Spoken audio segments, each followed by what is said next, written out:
बिस्मिल्लाहिर्रहमानिर्रहीम। ई कैट के नए लेक्चर के साथ मोहम्मद सरवर। आज हम लोग कंटिन्यूटी ऑफ फंक्शन को डिस्कस करेंगे कि कंटिन्यूटी ऑफ फंक्शन होती क्या है। बुनियादी तौर पे कंटिन्यूटी ऑफ फंक्शन जो है वो किसी भी ग्राफ का बिहेवियर चेक होता है किसी नंबर के ऊपर कि यहाँ पे वो ग्राफ ब्रेक हो रहा है या नहीं हो रहा। अगर तो वो ग्राफ वहाँ पे ब्रेक नहीं हो रहा तो उसको कंटिन्यूस कहा जाता है, और अगर ब्रेक हो रहा है तो उसको डिसकंटिन्यूस कहा जाता है। फॉर एग्जाम्पल, आप कोई भी प्लेन के अंदर हमारे पास कर्व है तो इसका यहाँ पे कोई भी number x is equal to c ले लेते हैं, और इस पे यहाँ पे जो वैल्यू है ये हमारे पास f ऑफ c है। तो इस पॉइंट के कोऑर्डिनेट आ गए c और f ऑफ c। इस पॉइंट के ऊपर ग्राफ का बिहेवियर चेक करना कि ये कंटिन्यूस है या डिसकंटिन्यूस है, तो इस ग्राफ की एक्चुअल स्टडी मैथमेटिकली की जाती है। तो इसके लिए तीन बिहेवियर्स चेक होते हैं ग्राफ के। एक तो इसके पहले ग्राफ क्या कर रहा है, जिसको हम लोग लेफ्ट हैंड लिमिट कहेंगे, और इसके बाद जिसको हम लोग राइट हैंड लिमिट कहेंगे। और तीसरा, खुद इस नंबर के ऊपर जो एफ ऑफ सी वाली लाइन जा रही है, ये वाली, ये क्या कर रही है।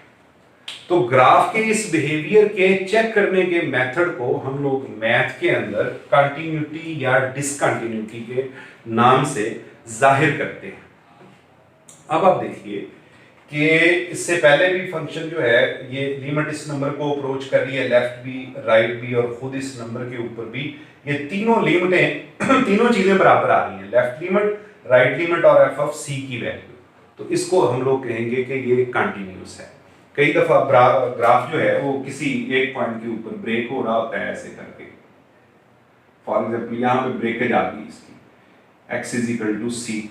तो यहाँ पे लेफ्ट लिमिट भी इस नंबर के करीब जा रही है, राइट भी जा रही है, लेकिन खुद जो f ऑफ c है वो डिफाइन नहीं है, इस पे आके ब्रेक हो गया है ये ग्राफ। तो इसको कहा जाएगा कि ये डिसकंटिन्यूस है। और ये ज्यादातर मसला हमारे पास पीस वाइज फंक्शंस में या रैशनल फंक्शंस के अंदर ये मसला ज्यादा आता है।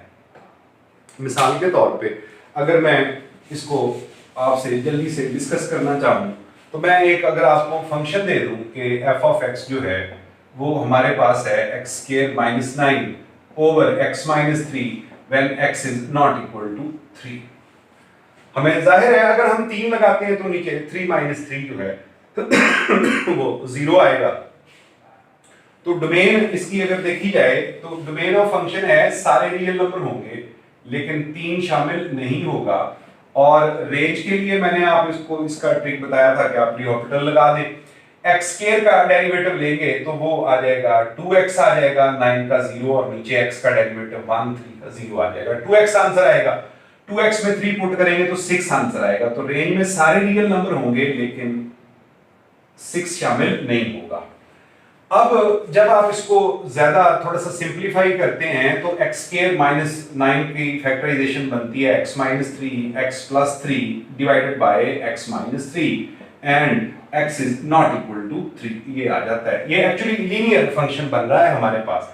तो जाहिर सी बात है लीनियर का जो ग्राफ है वो लाइन ही क्रिएट होगा।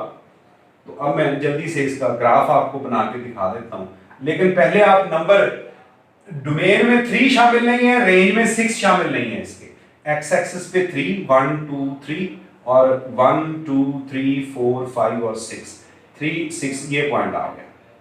ये इसके ग्राफ में शामिल नहीं होगा, बाकी ये लाइन ऐसे चल रही होगी, ऐसे ब्रेक हो रहा होगा। तो ये 3 के ऊपर ये वाला ग्राफ जो है वो क्या हो गया है, डिसकंटिन्यूस हो गया है, यहां से टूट गया है आके। इसको हम लोग मैथ में कहते हैं डिसकंटिन्यूस। और अगर यही फंक्शन को मैं कुछ इस तरह की शक्ल ले लेता, 2 पीस में ले लेता कि जब x 3 के इक्वल नहीं है तो ये है, और अगर 6 है अगर x 3 के इक्वल है, तो फिर इसके ग्राफ में यहां से टूटना नहीं था, ऐसे ही चलते जाना था। अब ये ग्राफ यहां पे ब्रेक नहीं हुआ, इसको कंटिन्यूस कहा जाएगा।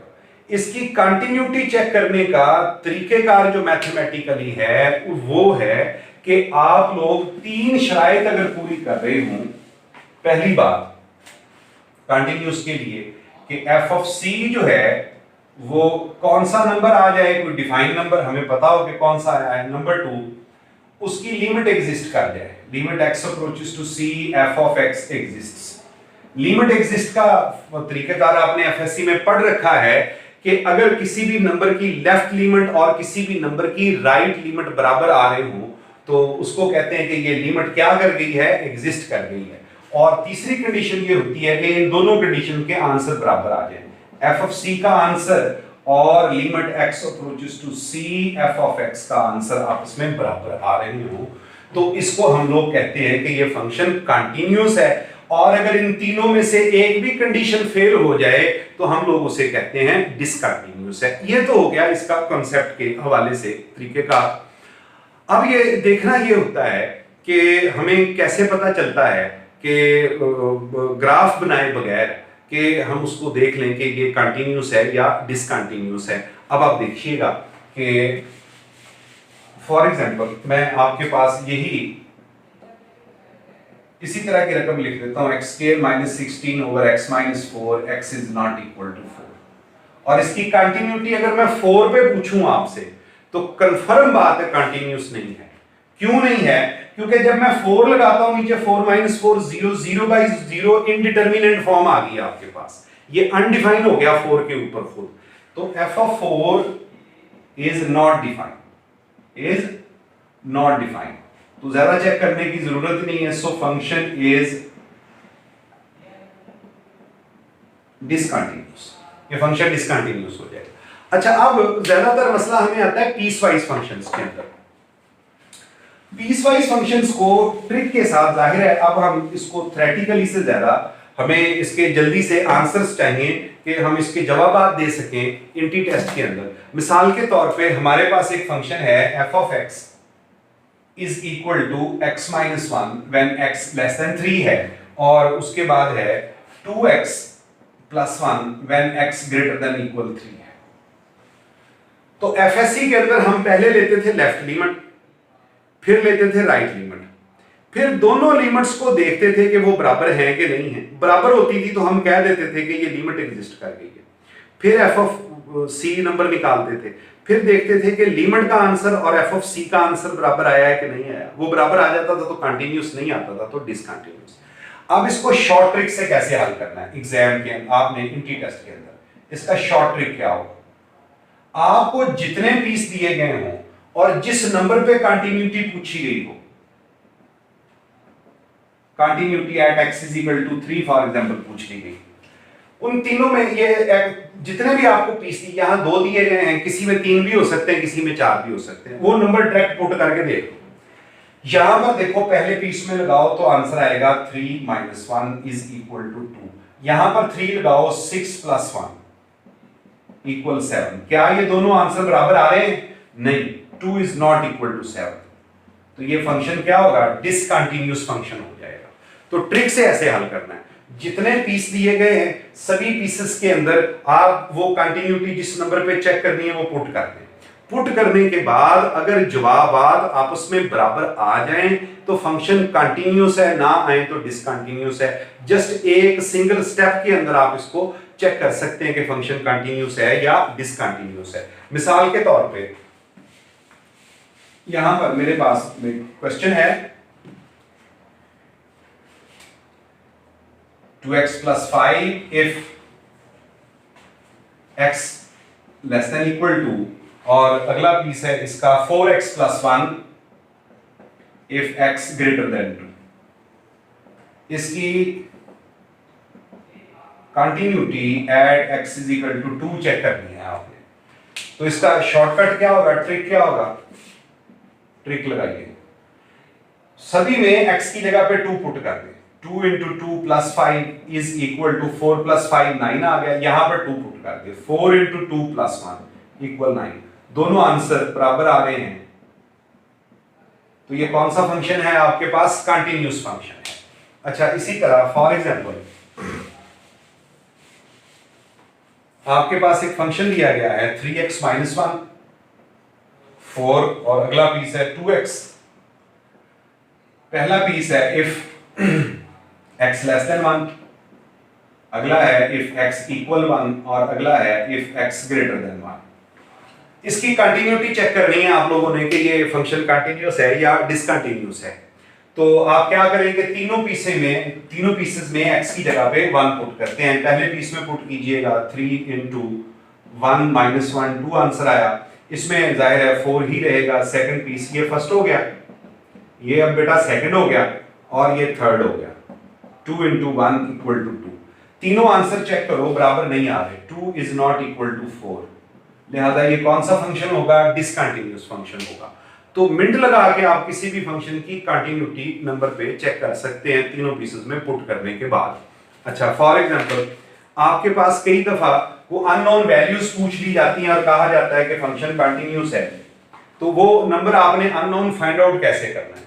जैसे कि for example f of x है is equal to x plus 2। अगर x जो है वो लेस देन इक्वल -1 है, c plus 2 if x greater then -1 है। c मालूम कीजिए if f is continuous at x is equal to -1।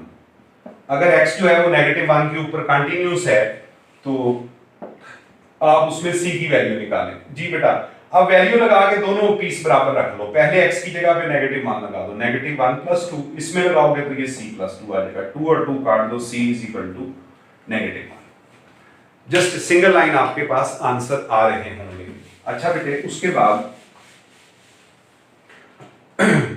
For example आपके पास है एक फंक्शन f of x है।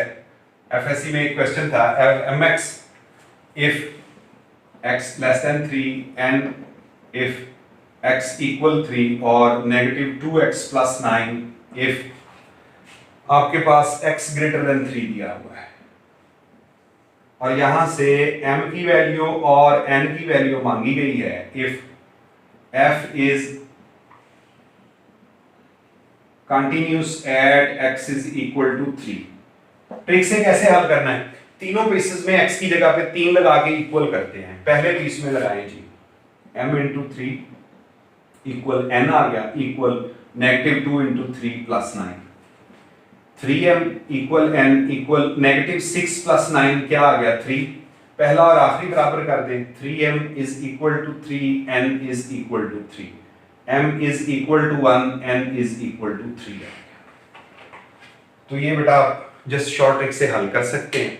2-3 ऐसे फंक्शंस हैं जो बड़े मशहूर आम हैं और वो कंटिन्यूस नहीं है, तो वो देख लेते हैं कि कौन कौन से। एक तो ये आपने मेमोराइज कर लेने हैं ताकि आपको अगर कोई इस तरह की चीज आ जाती है तो आपके लिए दिक्कत ना हो।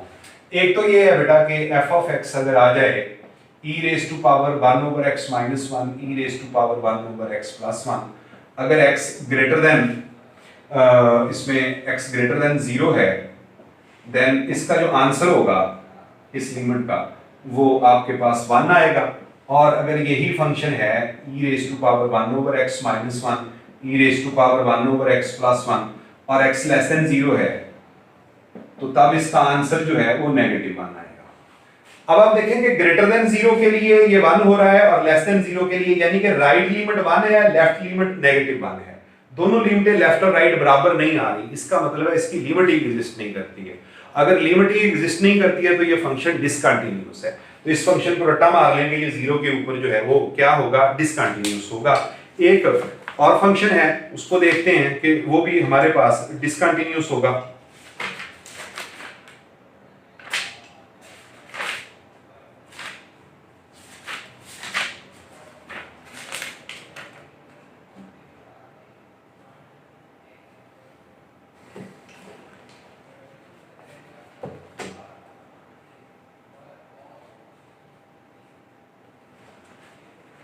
तीसरा ये याद रखिए कि अगर आपके पास f of x is equal to x mod over x आ जाए तो x जाहिर है नॉट इक्वल टू 0 होगा। इसमें ये मॉड वाला फंक्शन भी 0 के ऊपर जो है वो आपके पास डिसकंटिन्यूअस आएगा।